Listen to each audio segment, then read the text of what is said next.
each soul is on its own unique journey, on its own unique path.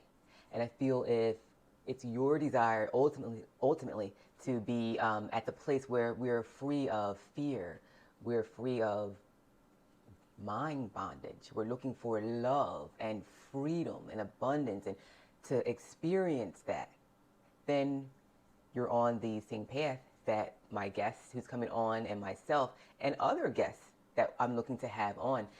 And the reason we're bringing individuals on, it's different levels of consciousness, really. And if it connects with where you are, then it's a support system. It's insight, a different perspective.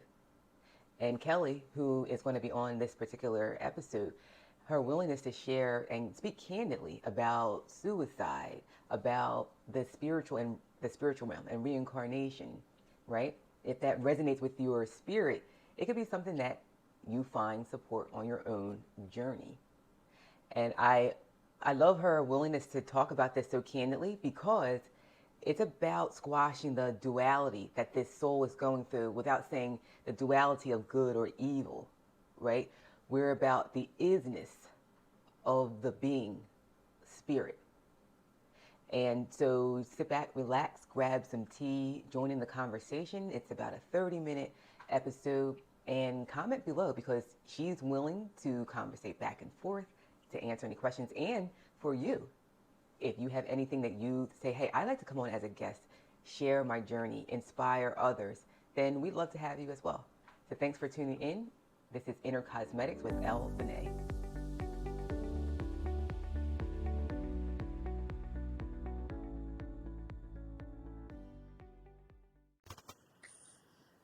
So as you were saying, yes, that's what we're remembering, that the feeling is where it's at. Yes, yes. And we're not animals for having feelings. I saw something on YouTube the other day and I had to laugh because it was written by a man that it was about how to treat women and how to get women and remember they're animals because they have feelings. And I was like, that's really nice. Yes, yes. But, interesting approach. Yeah, we just don't give it the reaction, right? Because that's what it's all about. Because our feelings are incredibly important, but we learn to master them.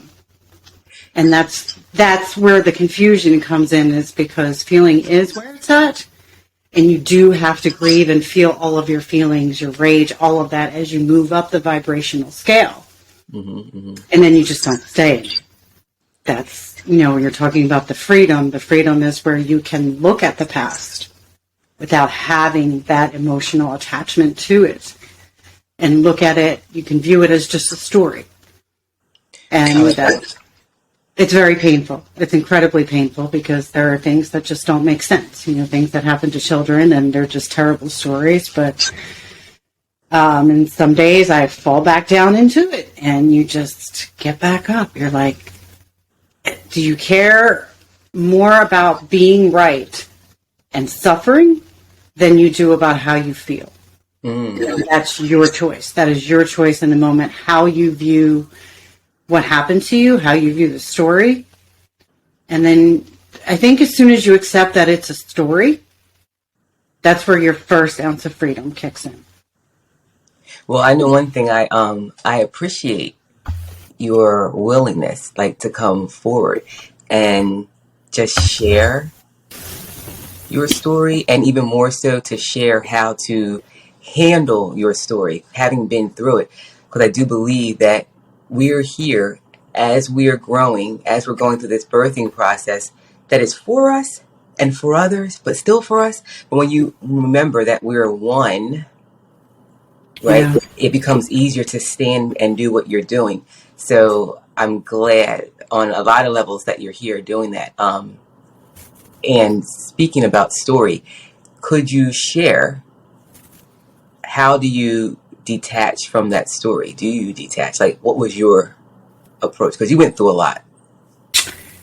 Yeah, I feel like, maybe I was a little child that went to her bedroom one too many times being punished. And I was like, let me write a story for myself. And it's like being at Wawa. I compare it to this all the time where you pick things from the menu. And I was like, I've been here before. I don't want to go. I was chosen to come. because of my past life experience, I'm getting it done in one time, one shot, done. And I just kind of picked everything on the menu, and other people included in it. But it's sharing gives you some freedom. Mm-hmm. It releases the bondage.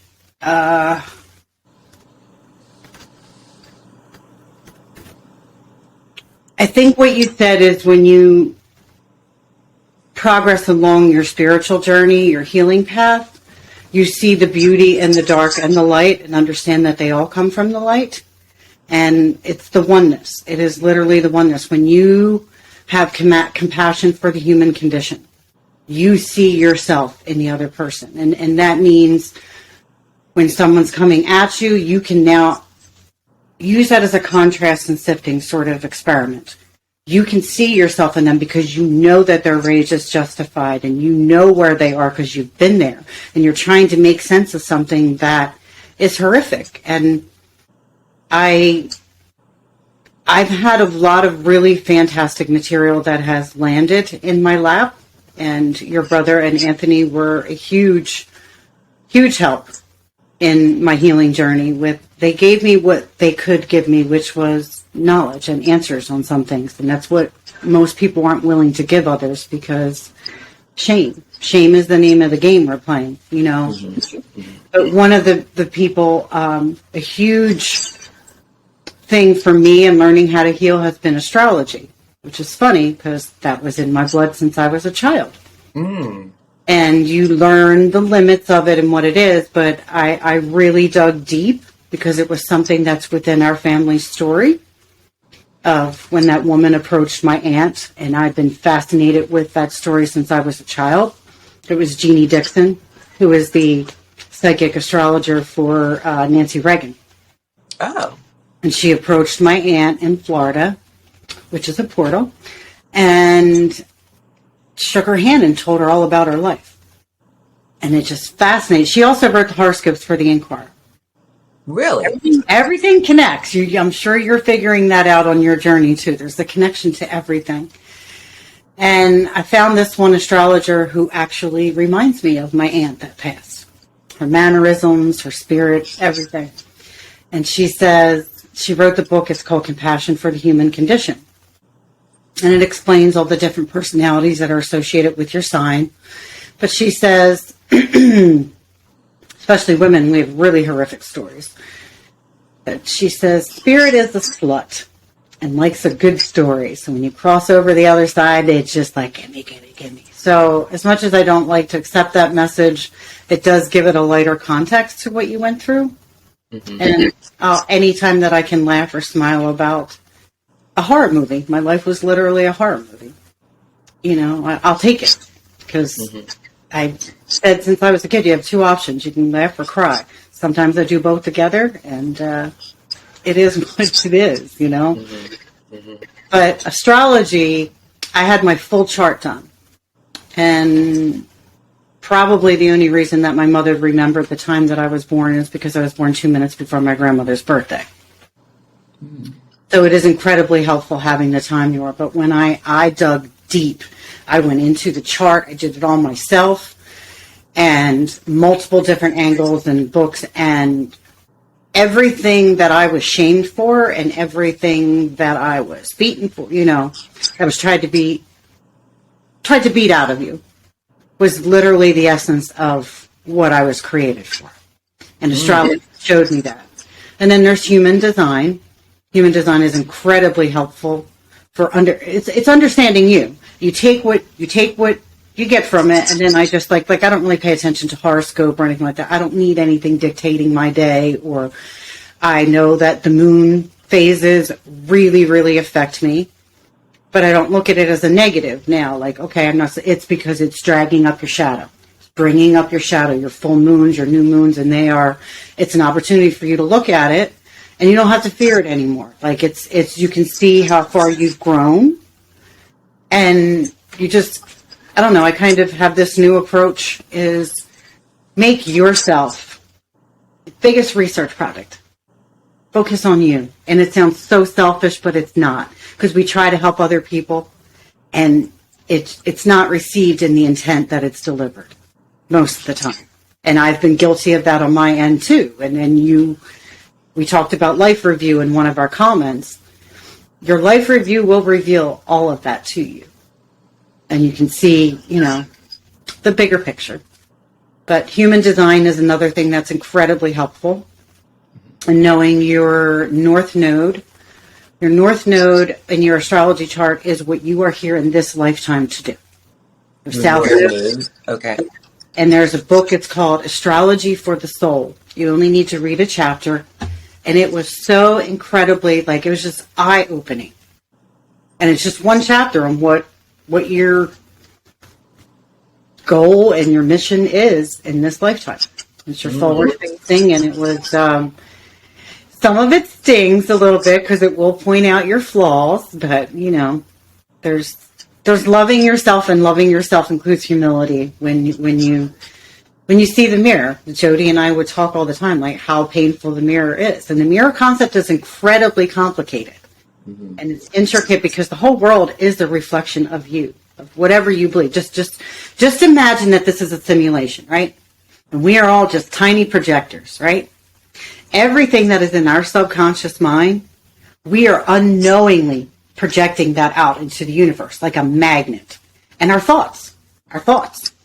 And we're attracting that to us. So you're basically seeing, if we're all from the same soul, right?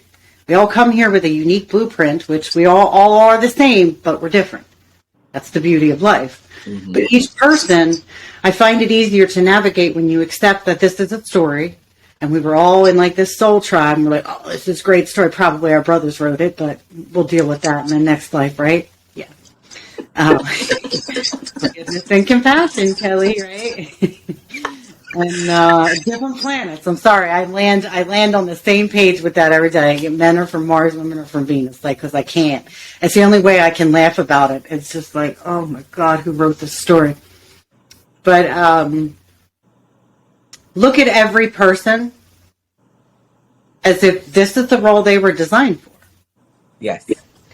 And I firmly believe how you choose to play once you are awakened, because now you're stepping out of the role that was written for you, and you're rewriting the story. That is your free will. That is your choice. That's where that comes in. And how you play determines your next life, because it's going to, what does your soul need to learn? So when you and I discuss life review is when you cross over to the spiritual side consciously. That's when your life review starts. And you're given a chance every day to come back and make amends for what you did and see things from a different perspective. And it's painful. It is painful. And then you feel that rage, because when you go back and you ask, well, why did I act like that? Why did it? And you keep going back. You're carrying the burdens and the baggage. Others projected their shadow onto you, and then you just keep going back, and it goes back to the beginning of the story, the beginning of time. Now, what you determine is the beginning of time. That's your journey. That's for you. And as you progress along your journey, you're going to start attracting people who are at the same level as you on your healing journey, and you start to see the beauty in it all. I love what you said, because something came to mind when you're saying, you come back and you have the opportunity to review. It reminds me of the term karma. We have this negative connotation with that word, but it's how the spirit grows. It's not to hurt you, it's from love. And so it's your growth factor. Karma isn't a bad thing. That's what I'm hearing. Is that correct? Karma is what you make it. If you think something negative about someone, that's what goes out there. As a man thinketh, you know what I mean? And it's being mindful of your thoughts. Why am I, just keep asking why? Why am I thinking this? Why am I, until you settle on something that resonates with you and you can find peace with it. There's a lot of debate about we are what we think, but my life has been a living testament to that. And being mindful of our thoughts and why we're thinking it, and making the correction, because it does go out there. Our thoughts are everything that comes out of our mouth. Words are witchcraft. They can be used to speak over somebody's life in a negative or positive direction, but it will end up on your doorstep. And sometimes, unfortunately, you'll see it in your children. That's kind of the karma. Your children are your mirror. They're your reflection. And I tell my daughter that all the time. No one should have children unless they are prepared to see every unhealed wound they've ever had. Because they will, oh, yes. Yeah. And one of the best little teachers. Yeah. And that's kind of like how the story that we're living is that when you see the side of yourself that was hidden, you're projecting that onto your child. You know, like we talk about the shadow, which some people call the devil. It is what it is. I'd love to say the devil I never knew was the devil I lived, because devil spelled backwards is lived. And how do you know you lived? What we came here for. We came here to experience all of the human emotions. And to see the denseness of it, you know, like you cannot appreciate the light unless you see the dark for what it really is. And I'm not a huge fan of Jordan Peterson, but some of the things he says are I mean, everybody, you take what resonates and we're all playing a role. But part of the message that he's trying to relay is you don't know what you would do until you're in that situation. And people do it out of fear, whether it's fear. We fear love. We fear love because we don't think we're worthy, because we were taught that we're born broken. And I'll be very frank with you. The only thing born broken on me was my give a fuck meter. Like that was the only thing broken, because you're born perfect. Perfection is in the imperfection. You came here to design your heaven on earth, basically. And when you wake, all those experiences built up to you awakening, and now it's called doing your homework. You know, people have asked me, like, what's the assignment? The assignment has been the same since day one. Do your homework. Home is where the heart is. And whether we believe that the heart is operated from the brain, it doesn't matter. We can all agree on that message. You do your homework. And the homework is you look at the karma. You look at all perspectives from the role that you played. You look at the butterfly effect. That's your life review. What did you learn from it? That's your homework. And once you agree to do your homework, then you can play. And playing is designing your heaven on earth. You don't have to wait to die for it. It's here now. The power lies in the now. You choose what role you're going to play every day. And it's painful. It's really painful, because trying to understand a story where children are molested and it's like, and for me, religion, I view it as a form of slavery. As harsh as that sounds, but I lived that life where I had no one that would listen or believe me. I had nowhere to go. I was stuck. In hindsight, I can go back, you know, the first time he laid a hand on you, or did, like, why didn't you leave? And I just had to keep, and then you have to get out of it, because it's dark and you can't get stuck there. Like, you know better now. And I had a wish since I was a kid, and I've said it throughout my whole life, that I wish that I could go back and do everything knowing what I know now. And it is my belief that we do when we come, because we are coming back. Like, it's not, and I know that makes people uncomfortable with reincarnation, and that's fine. Everyone has their own belief, but it's been shown to me otherwise. One thing it's so funny that I can't resist not sharing is when you're talking about fear, you know, and energy, and everything is used. The energy is never wasted. And why it's important not to emit fear, because fear is something that can be used as well when you're generated. No element of you is fear. You're pure love and pure perfection. And I saw this Bible verse, and I had written it down before we even hopped on the call. And when you brought up fear, I'm like, oh, this is perfect. In 1 John 4:18, there is no fear in love, but perfect love casteth out fear, because fear hath torment, and he that feareth is not made from perfect love. Yeah. And it's really beautiful to go back and remember that your love, fear is foreign to you. It's not anything that you naturally can even emit. So fall into love, fall into peace, fall into your heart. And really, that's it. It seems so simple, and it is. Until we begin practicing it, then we begin seeing the results of it, then we trust it a little more. And so it's just being patient with ourselves. Yeah, because we were programmed. Yes. And that's part of how I healed. Was part of my mission was to dive into the darkest of dark with psychopath, sociopath, and I understand that these are labels. These are labels designed for a game, and I think that labels disable more than they enable. And I think that we all fit in the spectrum of all of the psychological labels in our healing journey, and that enables you to rid yourself of the judgment. And that starts with compassion and acceptance towards yourself, you know. But understanding what spiritual abuse actually is was where I, you know, some people say parasite, some like I don't, because I really have been trying to take the fear factor out of everything, because fear was such a huge role in the soul contract that I had when I had my energy report done. Like, I was literally programmed to learn through fear. Oh, wow. And if I can take that fear factor away for another person, or at least lessen it, I do not drink alcohol. I do not touch weed. I do not take any prescription drugs. Like, the goal is to get your body as clean. Like, and I have all this metal, and I'm like, I know that can be an interference too with your channeling and but I just love it so much. You know, I like the new. But what I did find was the astral plane is not a plane that you want to play on. We are all spirit. Into that? We are all spirit walkers. We are multidimensional beings. Like the ancestors called them spirit walkers. Whew, I can speak.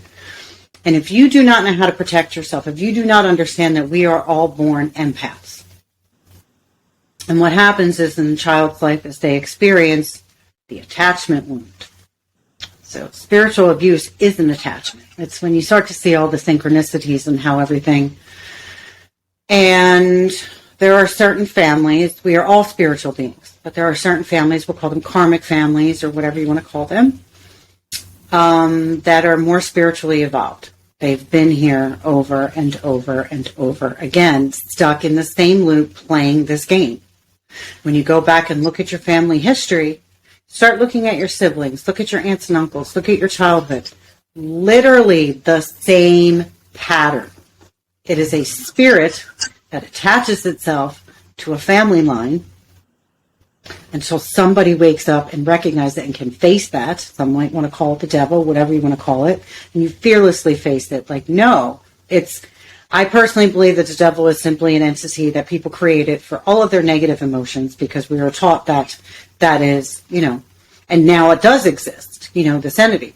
So when we pass over what Christianity teaches about hell is really just the lower astral plane. Not all of our loved ones are on, you know, we want this happy go, but it's not. We just keep repeating. So what they did is they passed the baton down.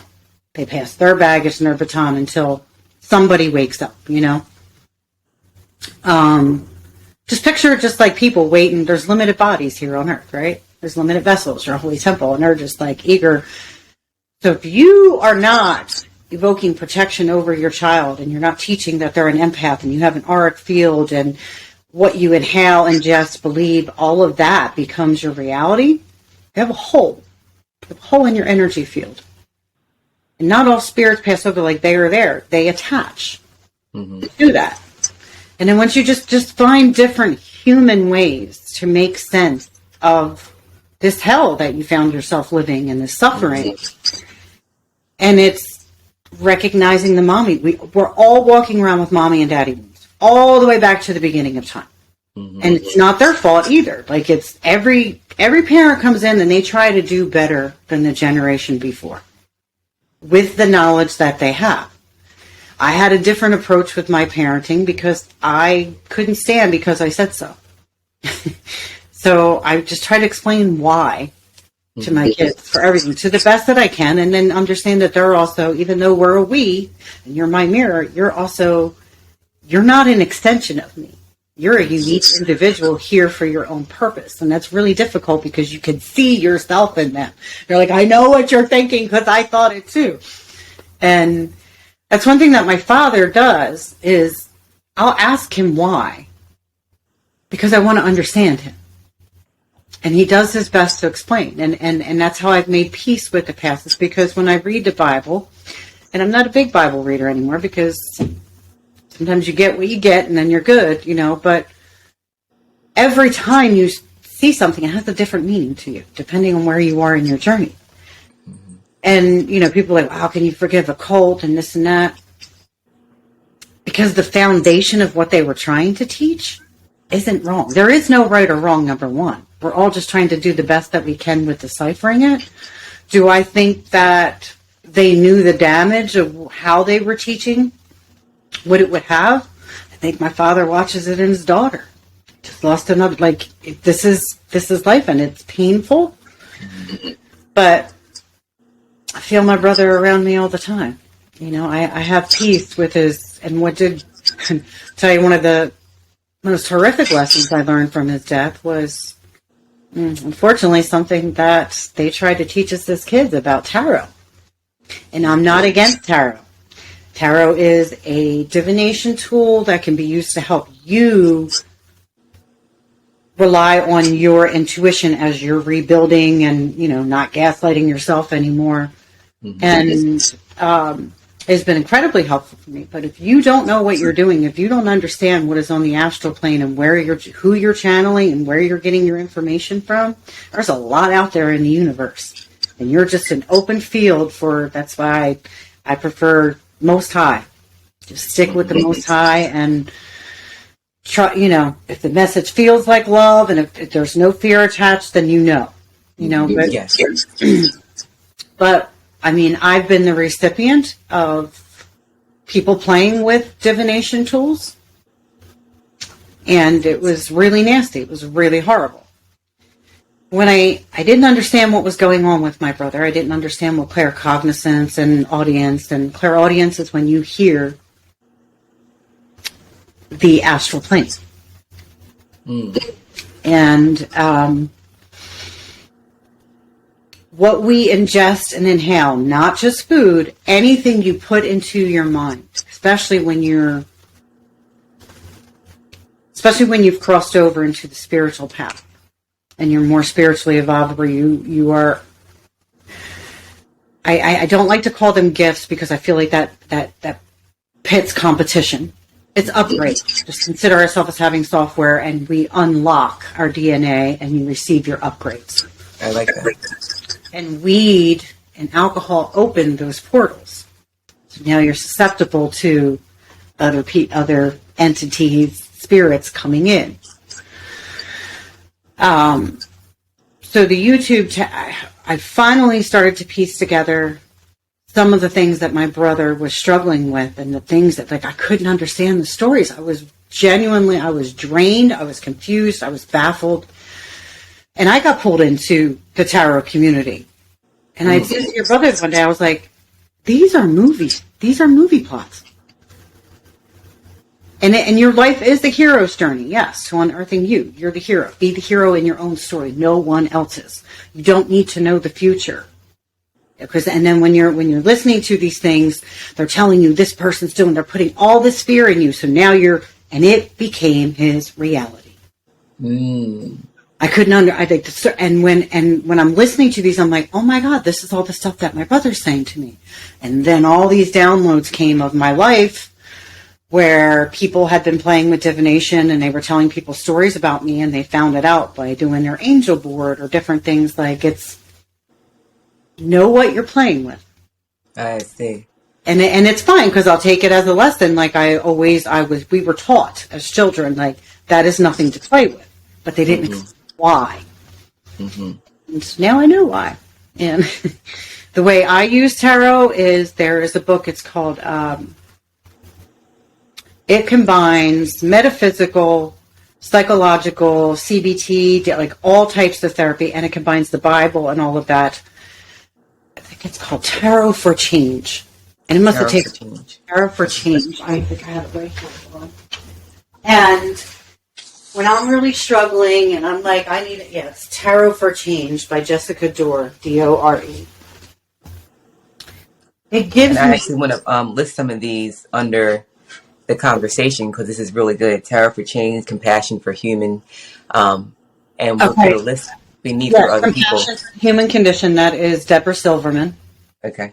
And she also offers free astrology classes just to get you your chart and like teach how you can take your story. She has a class actually called Tell Me a Story. How can you tell your story through a different lens? How can you make peace with? And then Astrology for the Soul, that's for your North Node. That is Jan Spiller. This is really good. Well, we survive for a reason, and it's not for everybody. But if it helps one person, you know. And the thing is, you might buy these books or you might not be ready for them, and you'll find that when you start listening to your intuition and the Holy Spirit, whatever you want to call it, you know, your innate, higher self, great I am, we all call it something different, you'll be drawn to that book. And then don't kick yourself like, oh, I wish I would have read that. You're like, no, it's that statement that my sister told me that saves my life every single day. You are exactly where you are meant to be in every precise moment. Like, no fear. Don't think that you're doing something wrong, because you're not. You are evolving, you are growing, and you're giving yourself compassion, grace, patience. Like, you learn to have trust. And, you know, when the Bible says that every man will bow, I look at it from a different perspective. Is I personally don't believe that I'm God. I believe we are gods and goddesses. And this is, you know, the Great Awakening, because the gods and goddesses forgot who Prime Creator was, you know. And Prime Creator gave us that divine starseed. Jesus was a starseed. Everything's about our DNA, blah, blah, blah. Forget where I was going with this. Sorry. I talk a lot. No, I actually am enjoying it because what it's doing for me is just reminding us that we're here from sharing different perspectives of the God in us. And we're all one. And this is connecting and sharing. It is for the person who's listening to it, because if you're pulled to it, it's for you. It's as simple as that. It's not any more difficult than that. Right? It's affirmation. It's affirmation for you. Yeah. Like, you don't seek validation because you can only validate yourself, but Spirit will line it up that you're going to have a conversation. It could be a homeless man on the street, and he is going to validate you and give you an affirmation, and you're going to come away with hope and, you know, yeah. And another thing, like another way I've been able to make peace with the journey is the fact that, number one, we're all light workers. Some of us are forerunners. They're your ancestral curse breakers, blah, blah, blah. And now is the time of the Great Awakening. So as forerunners are stepping out, because we are here to teach that peace and love is the only way. And set an example, like, how can you have overcome such a horrific story? And you are still, because we have accepted. We fell to our knees. We fell to our knees in pain and suffering. And you have to surrender to the fact that there is a higher power. There is something, there's a divine master plan, whatever you want to call it. Even people with manifesting and, you know, Abraham, you're still surrendering to the universe, whatever you want to call it.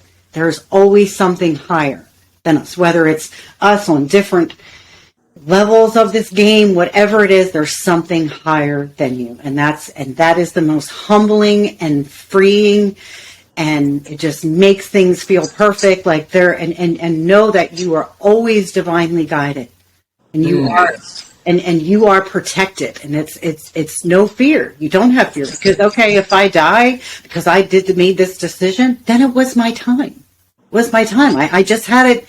I struggle with suicide ideation, because part of the narcissist journey is, as a light worker, it is their role to try to suck the joy, the hope, the love, the belief, any of the white light out of you, and leave you just in the dark, because they want you to have no hope, that there is no brighter future, that this is it, this is all we get. They want from you what they don't have. Mm-hmm. They do have it. They just, it's don't realize. Journeys later. Their journeys later. Yeah. Their journeys later. It's so perfect. And I knew I wasn't going to want to, I knew 20 minutes was not going to be enough for us, right?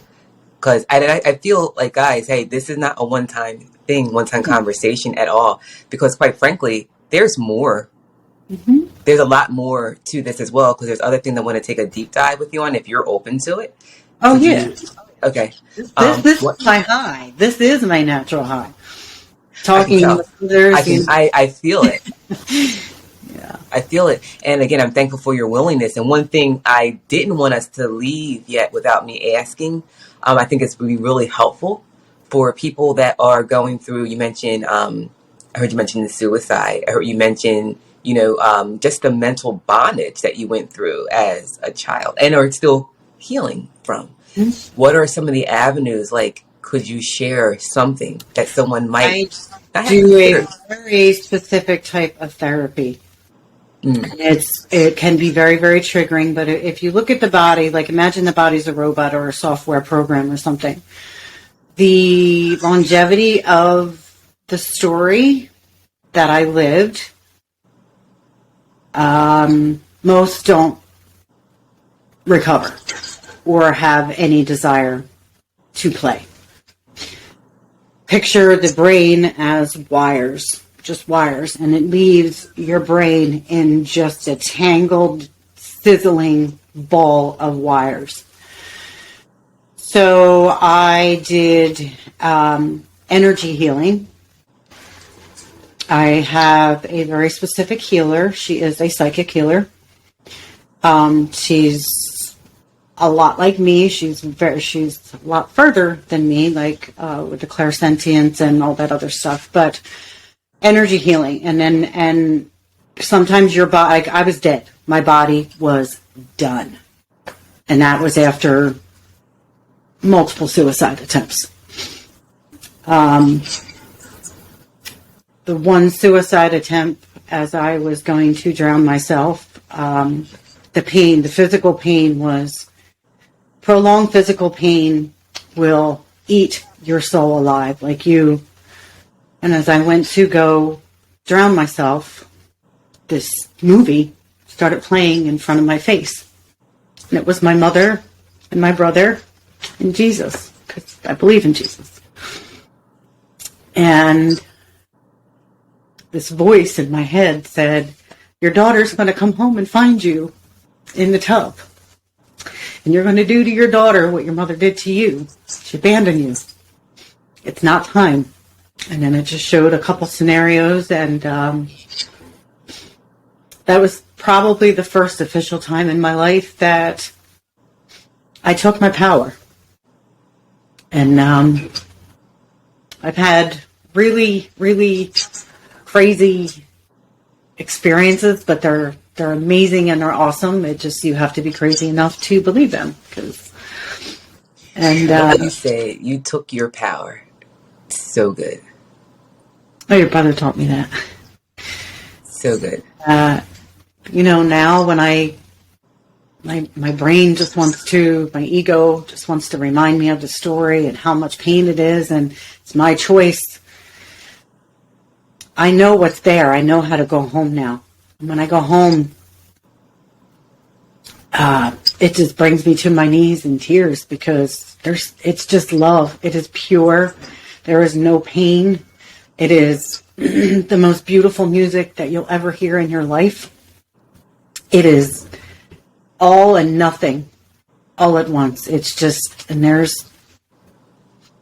I know what's over the other side, and I know that I have something to finish. I had that reminder the other night. I was out for a walk, and I was very clearly visible underneath the streetlight in the dark. And just out of nowhere, a UPS truck, I'm talking 3 feet, slammed his brakes right in front of me. How he didn't see me. And to show how much progress I've had with my startle reflex from trauma and everything, I didn't even react. I just looked up and I said, Okay, I get the message. I'm still here for a reason. I get it. You're showing me. Yes. And the irony of the fact that it was a UPS truck driver and my brother was a UPS driver is not lost on me yet. Wow. Wow. You say things like, Spirit, I need a sign, I need something, I need to be uplifted. And then I go for a walk and then I turn around and this big, huge fox runs in front of me. It's the brightest orange, looks like a magical Disney movie, like stuff like that. You find joy in the smallest things because that's where it is. And now we can't end because you said a fox ran in front of you. Yesterday, yeah, because It ran in front of me. What? When? Isn't that awesome? So yes, so it ran in front of me. I would say 3 days ago because I was on the phone with my brother, and I said, "Oh, there's a fox," and it ran right in front of me. And it means And when you're mentioning it, coming your way. That's what a red fox when you're in front of you means. what does it mean? Good things are coming your way. Ah, okay. Mm-hmm. Oh, that's beautiful. That's so funny. Isn't that amazing how that happens? Yeah, I love this. Yeah, let's me too. definitely do this again. That's definitely. And the one thing, if someone, let's say, is by themselves, before we end, which I said 5 minutes ago, Yes. if you're by yourself and you have those moments, right? I did see some of your poetry, which is really, really good. Something someone could pick up and write and fall into that. Would you feel poetry has been a nice outlet for you as well? It is because it occupies my brain. I have a very, very fast CPU and it gets stuck in, that's part of, the storyline. Narcissist abuse is your brain gets stuck in this broken record loop. It's rumination. It's literally hell. Mm-hmm. So I say a prayer.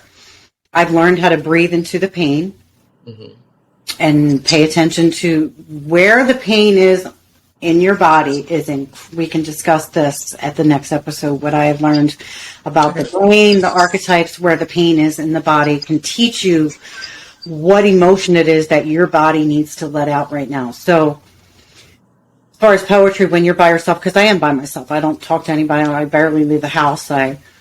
My body is recovering. My body's shut down. I say a prayer. I sit up. Take your 3 deep breaths, and I say, Spirit, if this is coming back into my awareness, if there is another perspective that you're going to show me, we do not need to revisit this. The past is the past. But if we must, let me write a poem about it. Let me get something out. Because there's going to be, my poetry is very deep. It looks very simple, but there are a lot of hidden messages in it. It's very metaphorical. Like the Bible. Bible's very Are you open up to leaving a link for others to see your poetry? Or okay, Yeah. all right, okay, Yeah, it's the one that I sent you. That should take them right to my page. okay. So I'll add that underneath as well. But again, I wanted to thank you for coming on board, guys. This is Kelly. A lot of great insight and letting you know that no matter what it is that you're going through, guys, we're never alone. There's always someone at another level of consciousness that is here for us. So until our next video, stay blessed up, everybody. Thank you. Peace.